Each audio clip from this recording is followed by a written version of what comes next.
Ciao di nuovo da Ivan e grazie per aver scelto di farmi ancora compagnia. Immagino quindi che non sarà un problema prendervi per mano e fare tutti insieme un salto indietro nel tempo al 1945. Ecco, immaginate l'Italia appena uscita dalla guerra, devastata in termini politici ed economici. Siamo nella zona nord di Roma, o meglio, in quella che oggi è la zona nord di Roma, ma che all'epoca era una zona di campi e prati dove c'era molto verde e dove c'era ovviamente anche molta povertà.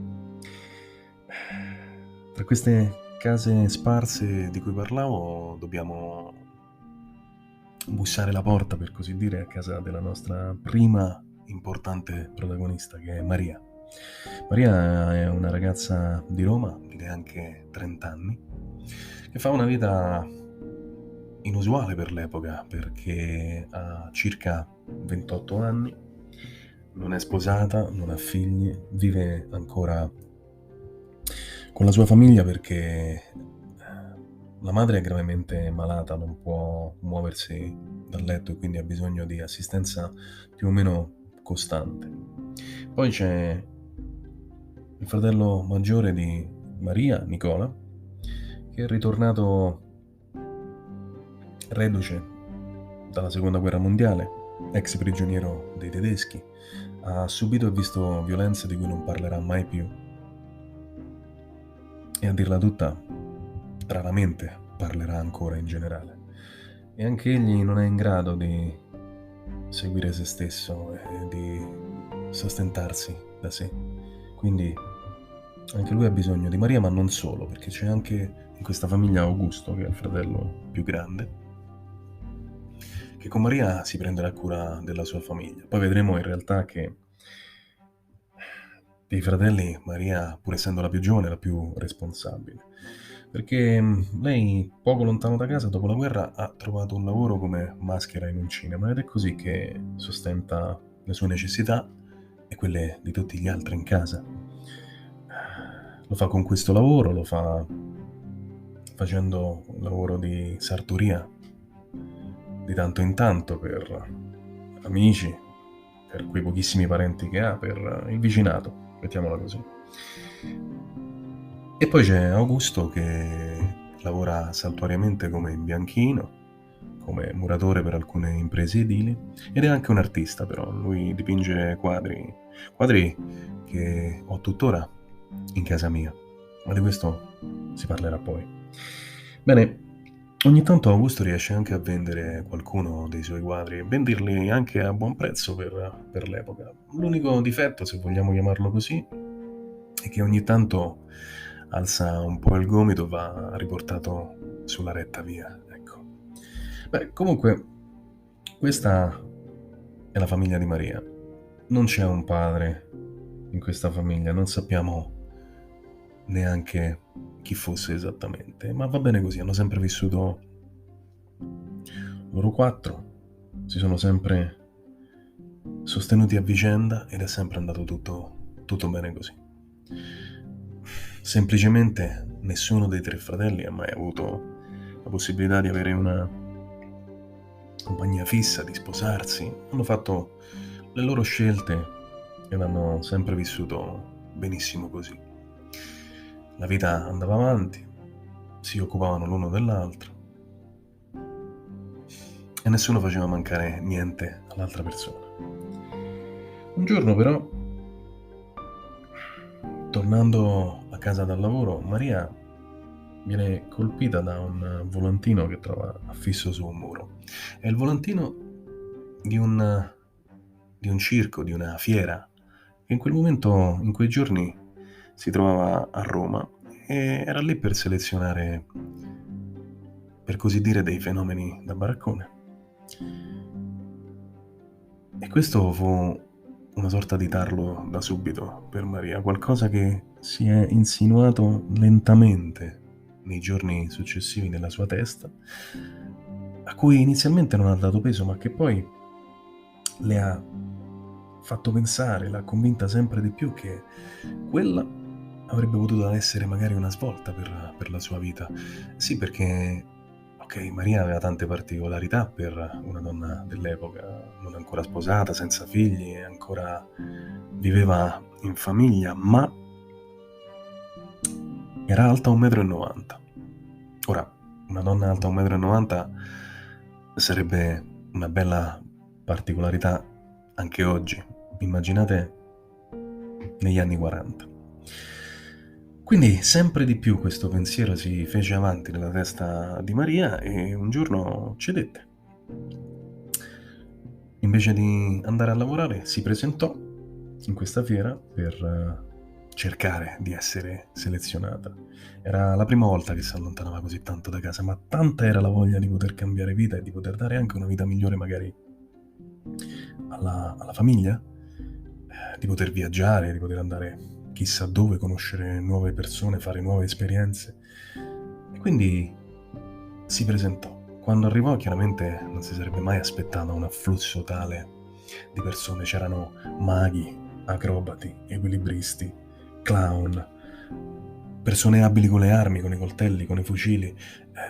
C'erano persone veramente artisti di qualsiasi genere. Maria attende il suo turno per diverse ore con grande pazienza, con discrezione, ma nota nelle ore dell'attesa che c'è un uomo che la fissa e lei di tanto in tanto ricambia gli sguardi. Chissà, forse si notarono a vicenda perché erano entrambi davvero molto alti. Non possiamo saperlo, ma probabilmente questo è uno dei motivi. Beh, sta di fatto che dopo averla guardata molte volte e ripetutamente, quest'uomo si avvicina in maniera educata e discreta e inizia a parlarle, si presentano, scambiano delle idee, delle opinioni, un paio di battute.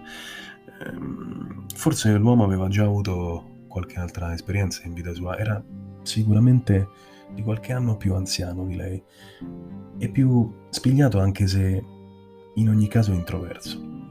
Sta di fatto però che Maria si trova bene a parlare con quest'uomo, anche se in realtà è la prima volta che si trova lontano dalla famiglia ad interagire con qualcuno che non conosce.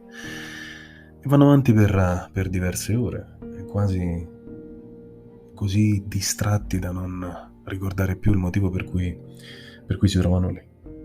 Beh, per quanto ne sappiamo, non è andato bene per nessuno dei due, perché sappiamo che non hanno mai preso parte ad alcun circo, a nessuno spettacolo, a nessuna manifestazione circense.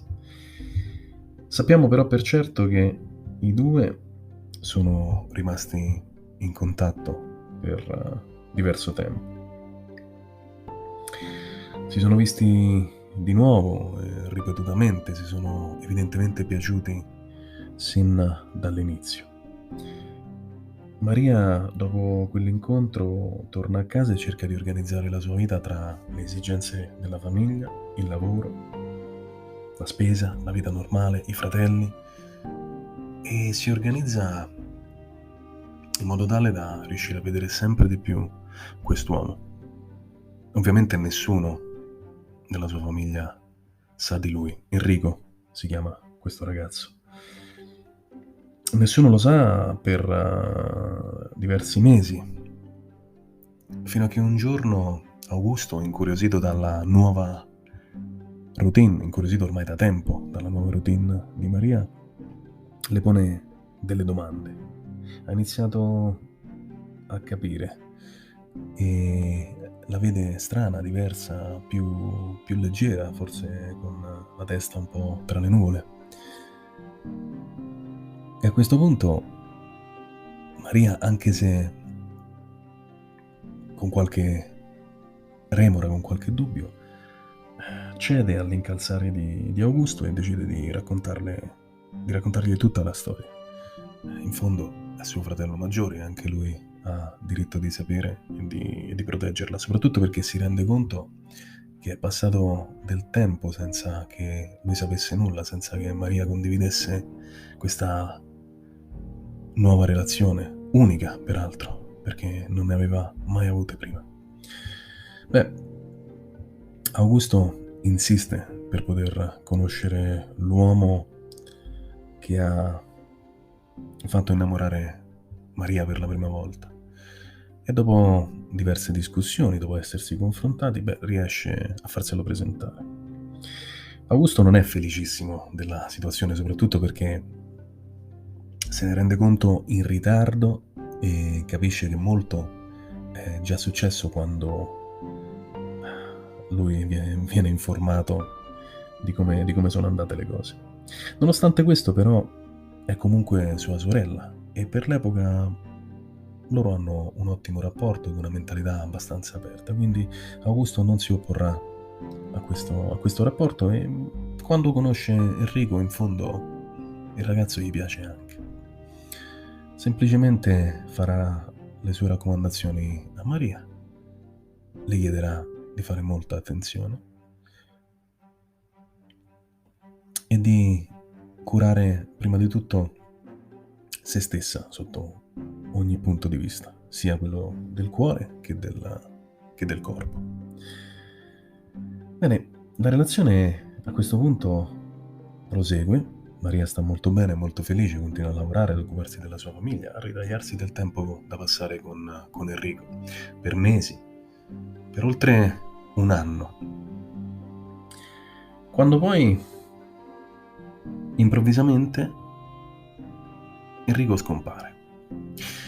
Va detto che Enrico si trovava lì forse per un tempo prestabilito, in quanto sappiamo non fosse di Roma.